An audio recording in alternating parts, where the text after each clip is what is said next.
Hi everyone, this is Ida of Created to Create. Welcome back to my channel.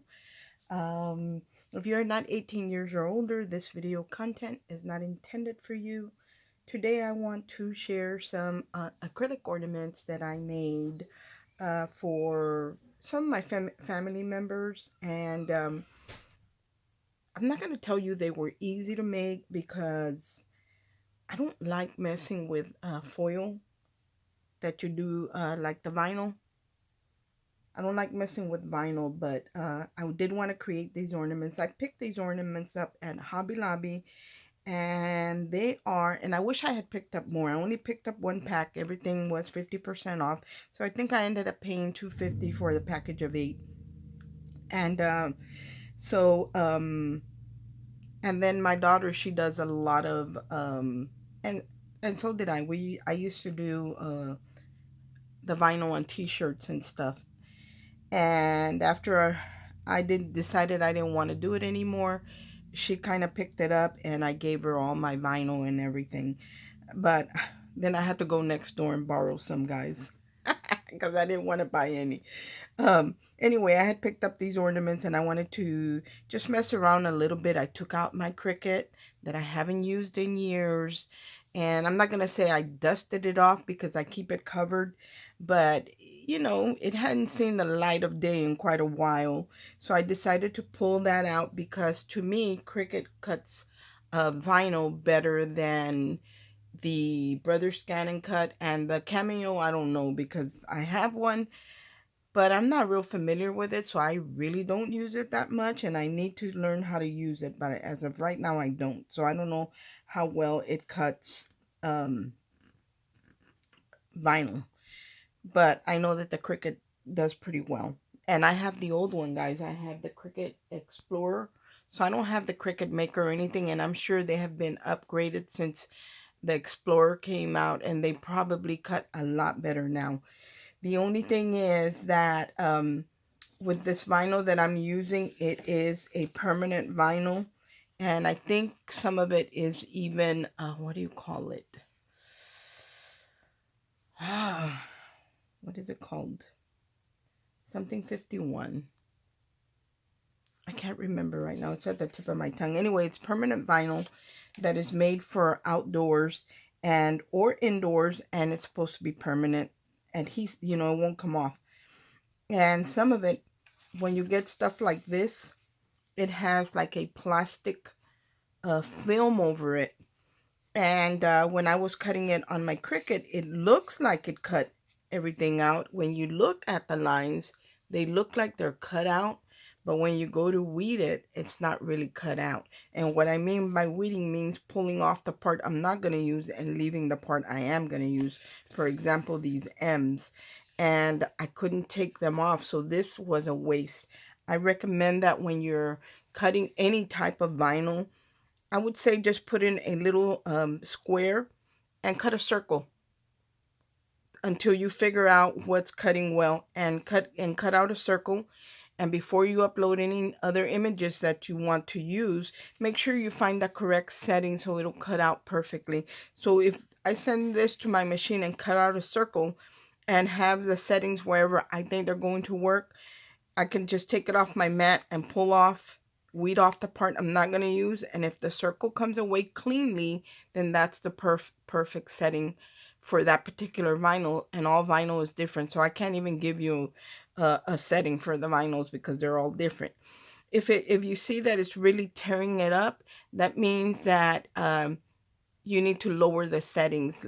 Let's say you have it on, I found that I needed to put the settings for mine instead of on vinyl. Even though the Explorer has vinyl, I had to put it on light cardstock, which is thicker than vinyl, so I could get it to cut through. So just kind of mess around with the settings, but always cut out a test circle on all the different types and colors of vinyl that you're using, and just kind of mark, you know, leave yourself a little note.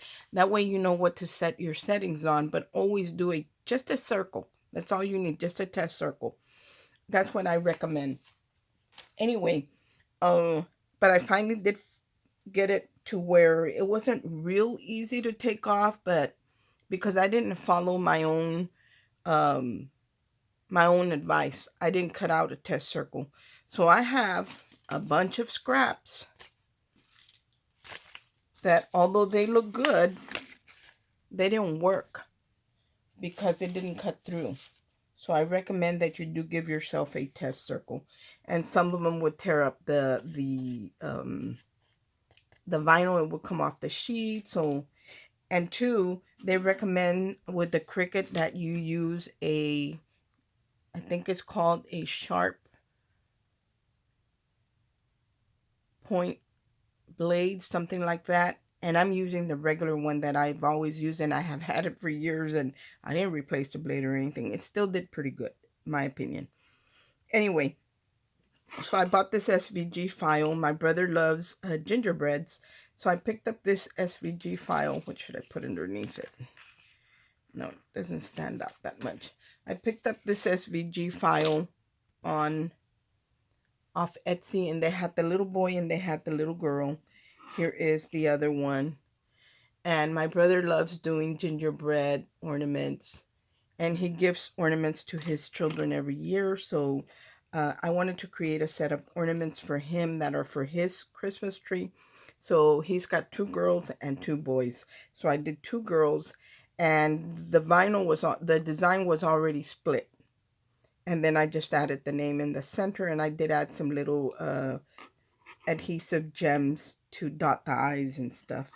And then there is the other one, and I did this like in a rose gold because I really didn't have a matte vinyl that was the color of gingerbread. This rose gold was what was closest to it. And then I just did the name with red red vinyl, and the red I had to put it in a lower pressure, just keep it on the vinyl setting, but the gingers had to be on a higher setting like cardstock for it to be able to cut cleanly. But just, it all depends on what you're using. So these are two of the ones, these are the ones that I made for my brother, but they weren't hard to do. Once you have everything cut out, there's a piece here I wanted to share with y'all. If you're not familiar, when you do the vinyl, you do need a transfer tape. You do need transfer tape for that because, let's see. You do need transfer tape to, these came off the sheet. I didn't want them off because I wanted to use them. I'm just going to leave it there. You do need a transfer tape to transfer your image onto whatever you're working with. Hold on one second. Let me take this off of my hand. And what you do is, after you've taken out everything that you're not going to use, that leaves you with the image you are going to use, you get a piece of transfer tape, put it over the image, and rub it with some type of squeegee or your fingernail or whatever, so that the transfer tape picks up the vinyl and you're left with just the backing with nothing on there. And then you would position it wherever you want it and make sure you squeeze it down so it will stay, that it's, you know, nice and firm on there, that it won't come off.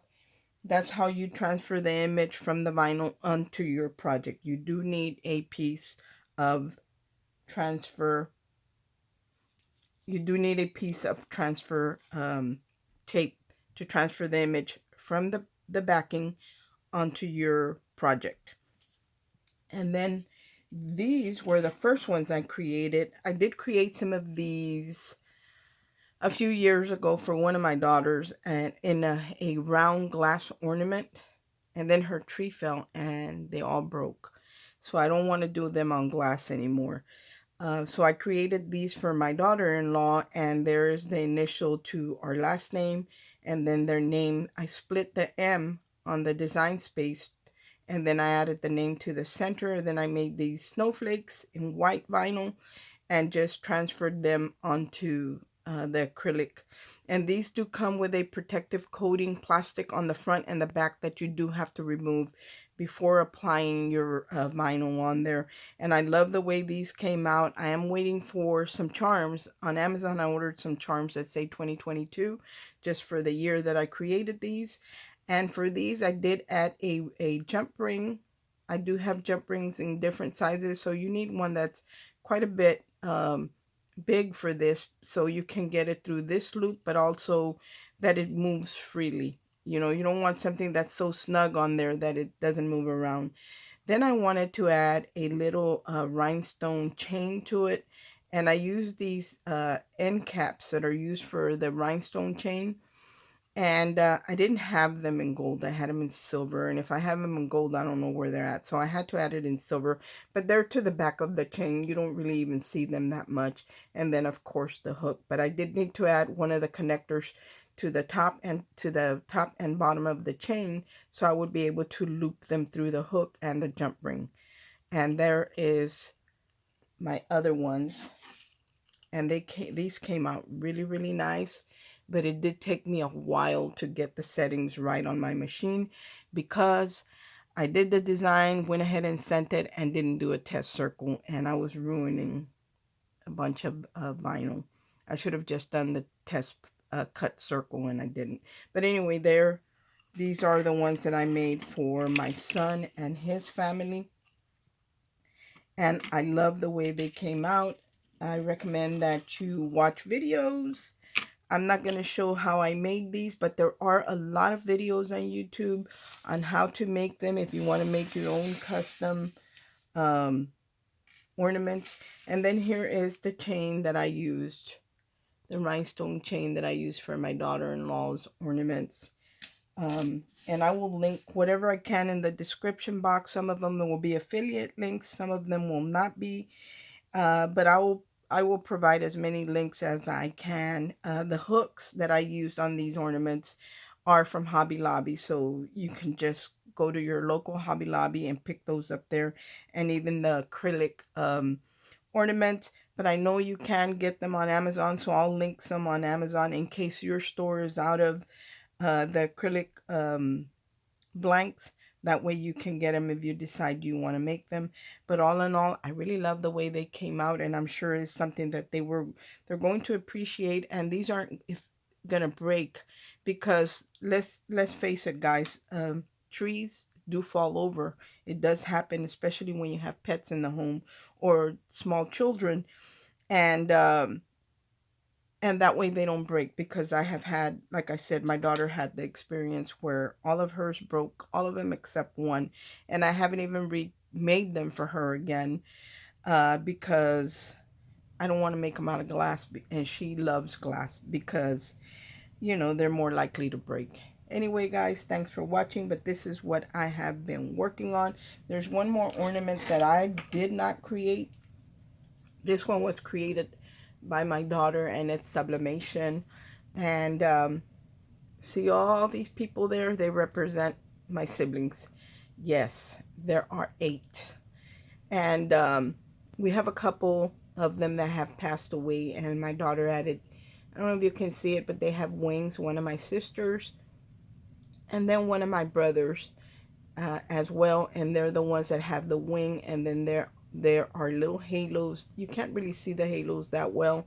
You can see a little bit of the gold on there, because they were both Christians as well. So that's what she did for me for this year. And then I will go ahead, when my charms come in, hang my little charm on there that says 2022. But this is sublimation, and this is vinyl back here. She added, well, I don't even need to. It says Merry Christmas 2022, so I don't even need to add a charm there. But you can add charms like I'm going to do to these. I could add a charm to this. I could add a little snowflake or whatever, but I'm just gonna leave it that way. Anyway, guys, that's all that I have to share with you all today, and I hope everyone has a great day. Bye.